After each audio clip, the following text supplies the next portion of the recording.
Hollywood is not controlled by hundreds of companies anymore. It is controlled by a shrinking number of media giants competing over the same collapsing system. And one of the most important of those companies is quietly entering a phase of instability that almost no one is paying attention to. Warner Bros. Discovery was supposed to be one of the most powerful media conglomerates in the world.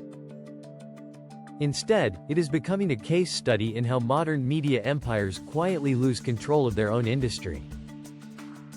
And what is happening inside this company says something bigger about the future of Hollywood itself. Because this isn't just a corporate restructuring story. It is a story about the slow breakdown of the entire media model. To understand what is happening, you have to start with the merger itself. Warner Media, which included HBO, Warner Bros. Studios, CNN, and massive film and TV assets, was acquired and merged with Discovery in a deal worth tens of billions of dollars. The logic sounded simple. Combine premium scripted content with low-cost unscripted programming. Build a streaming competitor that could challenge Netflix and Disney. And create a media giant with enough scale to dominate the next era of entertainment. On paper, it looked like consolidation. In reality, it created friction everywhere inside the company. Two completely different content philosophies.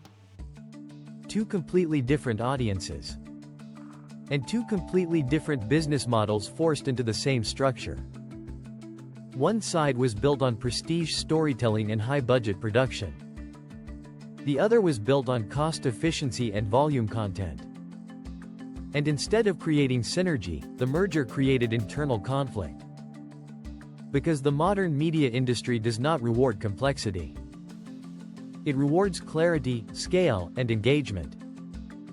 And Warner Bros. Discovery ended up with too much of the first, and not enough of the second. But the deeper issue was not creative. It was financial. The company emerged from the merger with an enormous debt burden. And in today's interest rate environment, debt is not just a balance sheet issue. It becomes a strategic constraint. Because every decision now has to be filtered through one question: does this reduce debt fast enough? That pressure changes everything. It changes what gets greenlit. It changes what gets cancelled. And it changes what parts of the company are considered core versus non-core. This is where the quiet loss of control begins.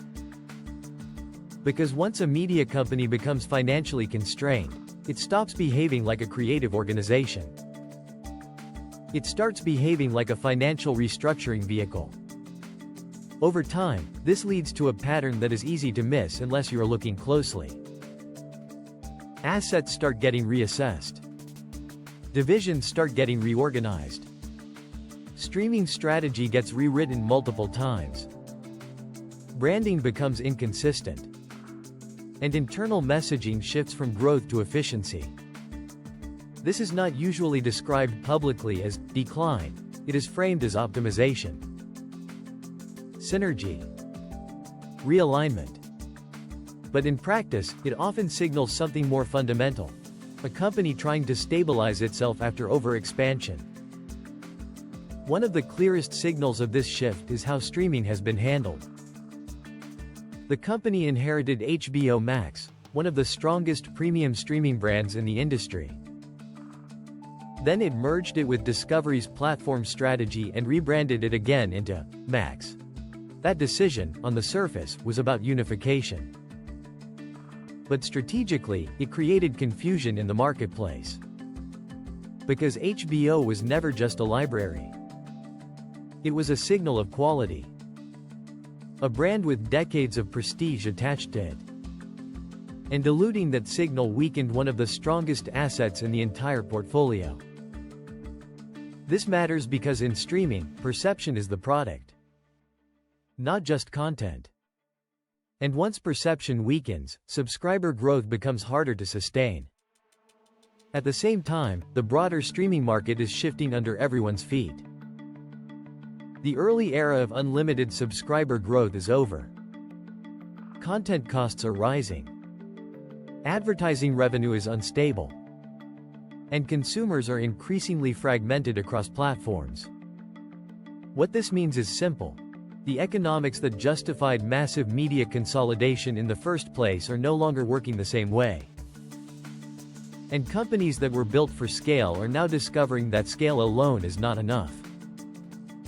You also need efficiency, consistency, and a clear identity. This is where Warner Bros. Discovery becomes interesting. Because it is not the only company facing these pressures. But it is one of the clearest examples of what happens when those pressures hit all at once. Debt pressure, streaming competition, brand dilution, internal restructuring, and constant strategic recalibration. Individually, none of these are fatal. But combined, they create something much more important: strategic drift. A slow loss of direction that is hard to detect in real time. And this is where the idea of losing control becomes relevant. Not in the sense of collapse. Not in the sense of bankruptcy. But in the sense that the company is no longer fully shaping the industry. Instead, it is reacting to it. Netflix sets the streaming tone. Disney sets the franchise model. Tech platforms control distribution. And legacy media companies increasingly adjust around those realities rather than defining them. Warner Bros. Discovery is operating inside that reactive zone. Trying to stabilize a structure that was built for a different phase of the industry. The most important thing to understand is that this is not unique to one company. It is a structural shift in Hollywood itself. The old model was based on theatrical dominance, cable television cash flow, long content life cycles, predictable advertising markets. All of those assumptions are weakening at the same time. And the companies that were built around those assumptions are now being forced to reinvent themselves while still carrying the weight of the old system. That combination is extremely difficult to manage. So when people talk about Warner Bros. Discovery struggling, they are often missing the deeper point. This is not just operational struggle. It is a transition phase. From legacy media dominance to fragmented digital competition to whatever comes next. And in that transition, even massive companies can appear unstable. Not because they are small, but because the system they were built for is no longer stable. Which brings us back to the original question: is Warner Bros. Discovery losing control of Hollywood? The more accurate answer is this: it is not that one company is losing control. It is that Hollywood itself is becoming harder to control. The center is weakening.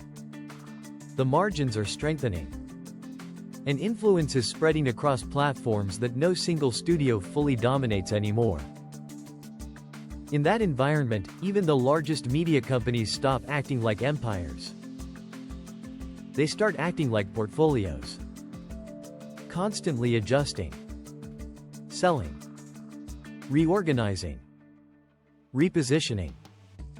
Trying to survive the next shift rather than define it. And that may be the real story here.